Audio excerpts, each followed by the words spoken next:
Assalamualaikum warahmatullahi wabarakatuh. Bismillahirrahmanirrahim. Alhamdulillahi rabbil alamin. Wa bihi nasta'inu ala umuri dunya waddin.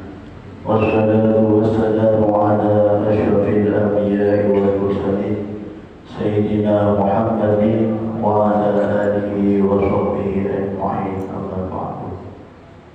Ma'asyiral muslimin, jamaah salat subuh rahimahullah. Marilah bersama-sama kita bersyukur kepada Allah Subhanahu wa ta'ala atas limpahan nikmatnya, atas limpahan anugerahnya kepada kita semua, sehingga berdoa dan lebih saja bisa melaksanakan sholat subuh berjamaah. Mudah-mudahan dengan apa yang kita laksanakan kita mendapatkan ridha dari Allah Subhanahu wa ta'ala. Amin amin ya rabbal alamin. Salamnya senantiasa kita haturkan kepada junjungan agung Nabi Muhammad sallallahu alaihi wasallam. Mudah-mudahan berdoa berkabingan saja bisa istiqomah senantiasa mencontoh, meneladani, mengikuti apa yang dicontohkan, apa yang diajarkan oleh Rasulullah SAW, dan pada akhirnya berdoa berkabingan saja semuanya mendapatkan syafaat dari kanjeng Nabi Muhammad SAW. Amin amin ya rabbal alamin. Ma'asyiral muslimin, jamaah salat subuh rahimahullah. Alhamdulillah, pada hari ini berdoa dengan anjuran saja ampun masuk hari keempat dari bulan Ramadan. Alhamdulillah. Mudah-mudahan puasa kita, ibadah kita selama bulan Ramadan ini diterima oleh Allah Subhanahu wa ta'ala dan senantiasa diberi kekuatan untuk melaksanakannya. Ma'asyiral muslimin, jemaah salat subuh rahimahullah. Nabi berdoa menanjurkan nikah, berbicara tentang nikmat Allah, tentang anugerah Allah nikah, tidak ada selesai-selesainya, suatu batasnya. Karena Allah Subhanahu wa ta'ala dalam Al-Quran, dalam dua surat, Allah menyebutkan wa in ta'uddu ni'matallahi la tuhsuha. Inna Allaha laghafurur rahim. Dalam satu ayat, wa ataakum min kulli ma sa'altumuh wa in ta'uddu ni'matallahi la tuhsuha innal insana ladzalumun kafar. Jadi dua sesitok nikah, Allah Subhanahu wa ta'ala menggambarkan bagaimana sikap manusia, sikap makhluk nikah merespon nikmat yang Allah berikan. Wa ataakum min kulli ma sa'altumuh, firman Allah Subhanahu wa ta'ala, aku telah memberikan kepadamu, memberikan kepada kalian ma sa'altumuh, apa yang kalian minta. Firman Allah Subhanahu wa ta'ala dalam tafsirnya, bahkan bukan hanya apa yang diminta oleh Allah, apa yang tidak kita minta oleh Allah Subhanahu wa ta'ala berikan. Wa ataakum min kulli ma sa'altumuh wa in ta'uddu ni'matallahi la tuhsuha. Jika kalian menghitung nikmat Allah, kita tidak akan mampu. Kenapa? Bikasratiha wa tanawu'iha. Karena saking banyaknya nikmat yang Allah berikan kepada kita, saking beraneka ragamnya nikmat yang Allah berikan kepada kita, kita tidak mampu untuk menghitungnya. Apa yang akhir dari ayat ini? innal insana lazalumun kafar. Jadi menggambarkan bahwasanya manusia lazalumun, sangat zalim, kafar, dan mengingkari nikmat-nikmat Allah.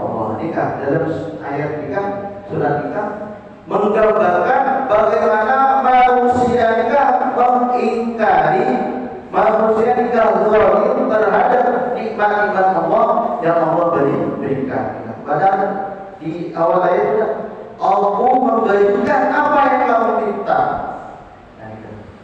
Jika pertama gambaran bahwasanya manusia zalim, sangat zalim karena ingkar terhadap nikmat-nikmat Allah. Apa yang diminta diberikan, apa yang tidak diminta Allah berikan. Nah, ayat berikutnya wa in ta'udu ni'matallahi la tuhsuha innallaha laghafurur rahim. Kalau tadi Allah menggambarkan bagaimana manusia ingkar, bagaimana manusia zalim terhadap nikmat-nikmat Allah, dan surat berikutnya Allah menggambarkan bagaimana Allah wa in ta'udu ni'matallahi la tuhsuha innallaha laghafurur rahim. Wa in ta'udu, jika engkau menghitung nikmat Allah, engkau tidak akan mampu. Diakhiri dengan innallaha laghafurur rahim. Allah Maha Pengampun. Allah mengampuni kita manusia yang tak mensyukuri nikmatnya. Artinya apa? Allah tak langsung menyiksa orang-orang yang tidak mensyukuri nikmatnya. Jika Allah Subhanahu wa ta'ala Laghafurur Rahim, Maha Penyayang. Allah tidak menghentikan, Allah tidak memutus nikmat-nikmatnya terhadap orang-orang yang tidak mau bersyukur. Dan gambaran Allah Subhanahu wa ta'ala kepada kita semua. Kita pun tidak bersyukur, Allah tidak langsung menyiksanya. Kemudian Allah terhadap orang-orang yang tidak bersyukur, Rahimun, Maha Penyayang, tetap memberikan nikmat-nikmatnya. Ma'asyiral muslimin dan ma'asyiral syukur rahimahullah. Jika gambaran manusia dengan Allah Subhanahu wa ta'ala terkait dengan nikmatnya. Kemudian dilanjutkan dalam surah lain Ar-Ra'd, wa idh adzana rabbukum la in syakartum la azidannakum. Kalau tadi gambaran manusia zalim ingkar terhadap nikmatnya, kemudian Allah bagaimana meresponnya, dan selanjutnya adalah apa?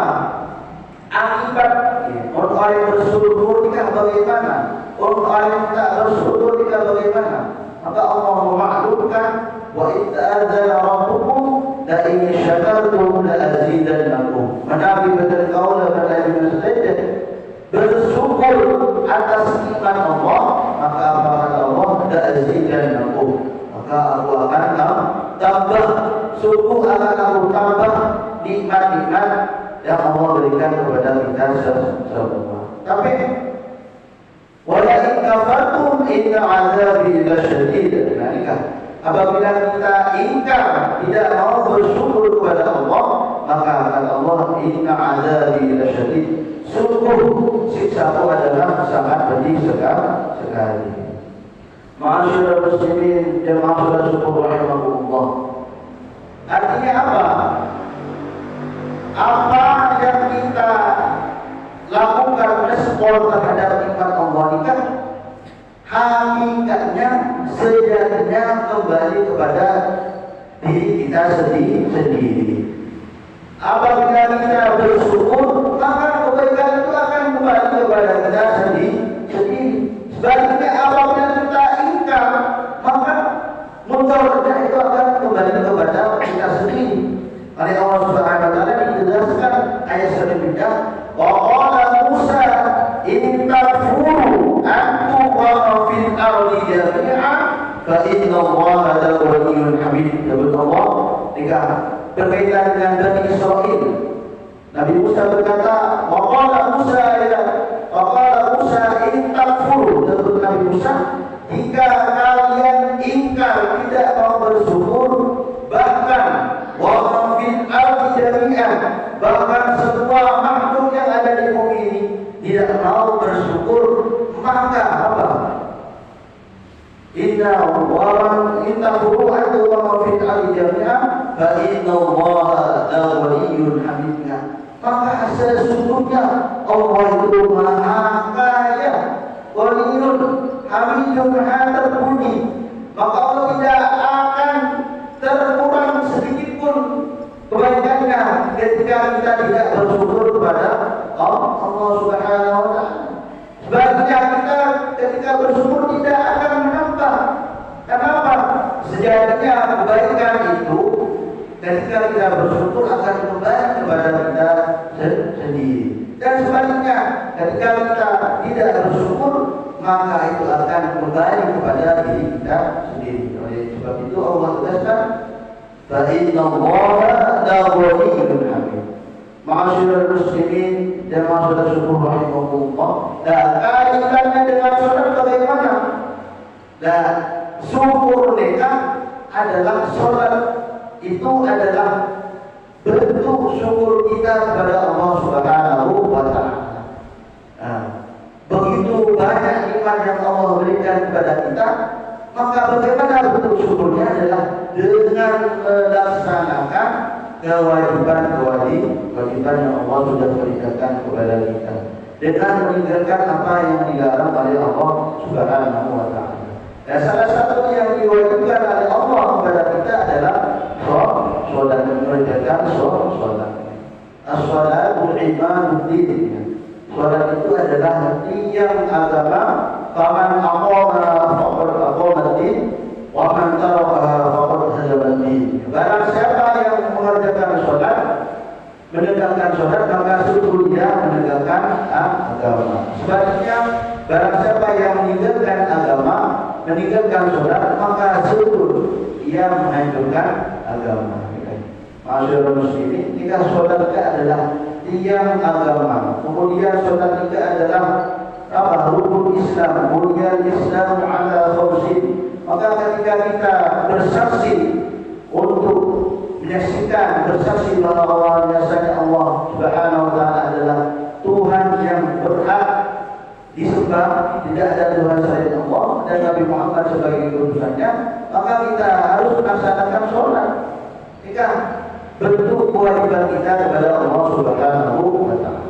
Jadi sholat kita pertama tiang agama, yang kedua adalah rukun Islam, yang ketiga yang perlu kita tanamkan dalam diri kita sehingga kita mempunyai mindset cara berpikir bahwa sholat itu sangat penting sekali adalah Allahumma yuhasabu bil 'abdi yawmal qiyamah as-shalah.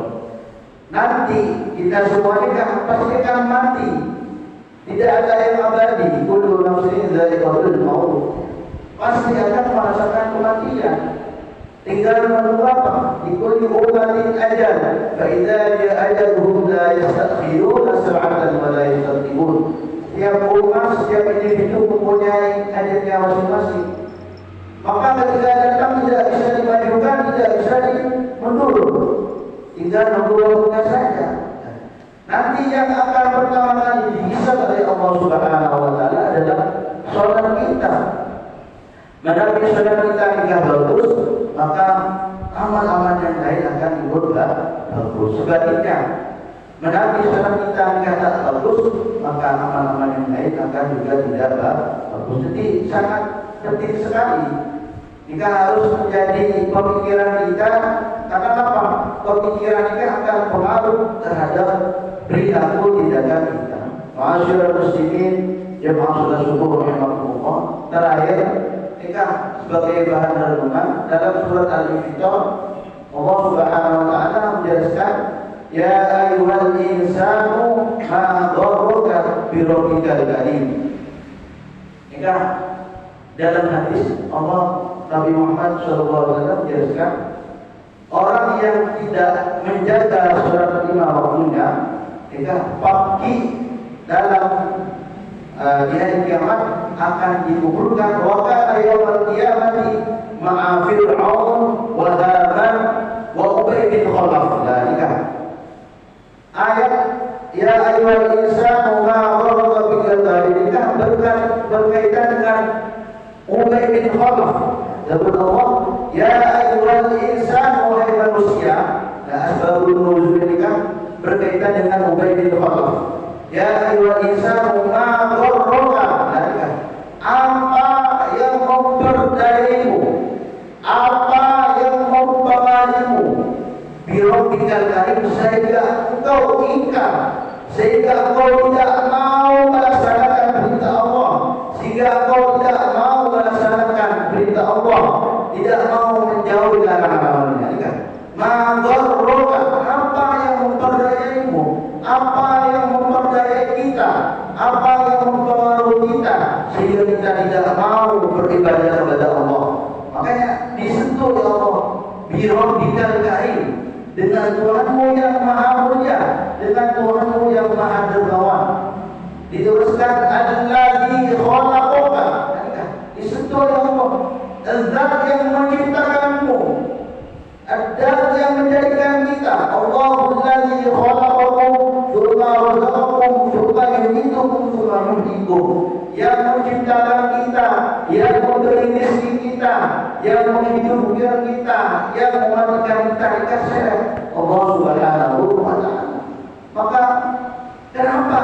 Apa yang memperoleh kita sehingga kita tidak mau beribadah kepada Allah Subhanahu wa Ta'ala? Jika ayat ini berkaitan dengan Ubay bin Khalaf, karena tidak mau ingkar kepada Allah Subhanahu wa Ta'ala. Ma'asyiral muslimin, jemaah saudara syukur rahimakumullah, mudah-mudahan ini menjadi bahan renungan kita semua, sehingga menjadi pikiran kita bahwasanya sholat itu sangat penting sekali, sehingga kita menjadikan sholat itu nomor satu, memprioritaskan dari hal-hal yang lain, karena sholat itu menentukan segala amal kebaikan kita. Mudah-mudahan kita semua dijadikan hamba Allah Subhanahu wa Ta'ala yang muqimah sholat, yang senantiasa istiqomah melaksanakan sholat. Zuriyah kita, anak keluarga kita semua menjadi keluarga yang soleh solihah, istiqomah senantiasa melaksanakan sholat. Amin amin ya rabbal alamin. Kurang lebihnya mohon maaf. Ihdinas shiratal mustaqim. Wassalamualaikum warahmatullahi wabarakatuh. أعوذ بالله من الشيطان الرجيم. بسم الله الرحمن الرحيم. الحمد لله رب العالمين حمد شافي حسن العالمين حمدا يوافي نعمه ويكافئ مزيدا. يا ربنا لك الحمد كما ينبغي لجلال وجهك الكريم وعظيم سلطانك. اللهم صل على سيدنا محمد الفاتح لما سبق والخاتم لما سبق ناصر الحق بالحق والهادي إلى صراطك المستقيم وعلى آله وصحبه أجمعين. اللهم اغفر لنا ولوالدينا وارحمهما كما ربيانا صغارا. اللهم أعنا على ذكرك وشكرك وحسن عبادتك. اللهم إنا نسألك رضاك والجنة ونعوذ بك من سخطك والنار. اللهم إنك العفو الكريم تحب العفو فاعف عنا يا كريم. اللهم فارق الفرقان ومنزل القرآن بالحكمة والبيان. بارك اللهم لنا في شهر رمضان. بارك اللهم لنا في شهر رمضان. بارك اللهم لنا في شهر رمضان. ربنا